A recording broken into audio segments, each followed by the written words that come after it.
meselesi sadece Türkiye'nin meselesi değil, Kürt meselesi uluslararası bir meseledir. Ve bugün içerisinde bulunduğumuz durum her zamankinden çok bu işin çözülmesi gerektiğini bize hatırlatıyor. Rojava meselesini açtık arkadaşlar. Şimdi bakın, ilk defa Salih Müslim'i benim aracılığımla Türkiye'ye getirdik.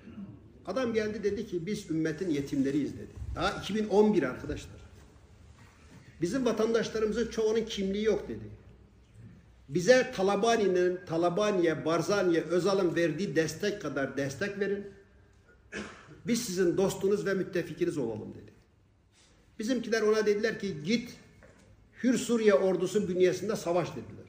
Adam da dedi ki kardeşim, ne kadar Allah deyip kafa kesen örgüt varsa El Nusra'dan El Kaide'ye bilmem neye kadar bu yapının içerisindedir. Biz onlarla bağdaşamayız. Ve adam şunu söyledi. Bakın, Nusayri Araplar Esad'ın etrafında toplandı. Hristiyanlar batıya sırtını dayamışlar. Dürziler İsrail'le temas halinde. Siz bize sahip çıkın. Biz zayıfız. Bize sahip çıkın.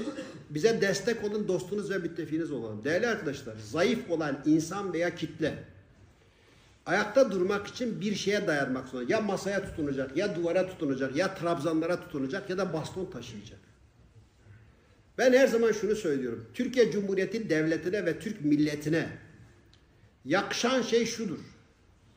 Kendi Kuzey Suriye'deki kardeşlerini Amerika'nın, İsrail'in veya şunun bunun merhametine terk etmemesidir.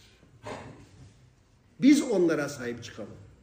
Bizim Ermeniler bizim komşumuz olunca problem olmuyor. Ermenistan, Gürcüler komşumuz olunca bir şey olmuyor. Ruslar komşumuz olunca bir şey olmuyor. Yunanlar olunca olmuyor. Kıbrıs Rumları olunca olmuyor. Bulgarlar olunca olmuyor. Kürt bizim komşumuz olunca niye problem oluyor? Bunun problem olmaması lazım. Ve Mümtaz Hoca bahsetti. Kuzey Irak'ta bu yapı oluştuğu zaman bizimkiler çıktılar, dediler yine bu savaş sebebidir bizim için. Niye? Kürtlere de statü söz konusu olduğu zaman bir ırkçı refleks ortaya çıkıyor. Ben bir fıkra anlattım. Bu Temel'le Dursun'un fıkrası. Temel'le Dursun suç işlemişler, hapse girmişler. Aynı zamanda ikisi de birbirinin düşmanı.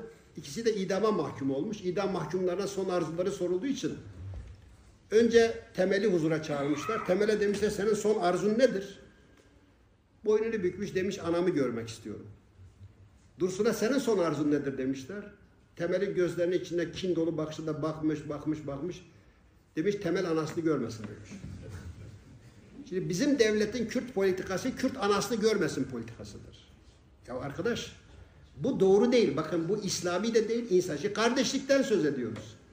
Ya biz Habil'le Kabil gibi mi kardeş olacağız, yoksa Yusuf'la Bünyamin gibi mi kardeş olacağız?